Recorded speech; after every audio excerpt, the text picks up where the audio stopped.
फूल लोढ़ई में लागे सोहान बाबा फुलवारी में। फूल लोढ़ई में लागे सोहान मलिया बारी में।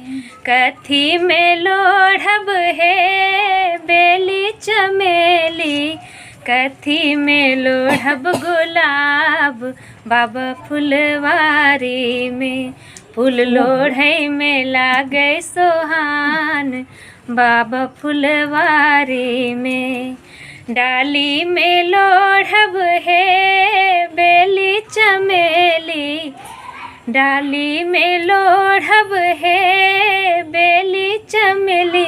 फूल डाली में फूल डाली में लोढ़ब गुलाब बाबा फुलवारी में। फूल लोढ़ई में लागे सोहान मलिया बारी में।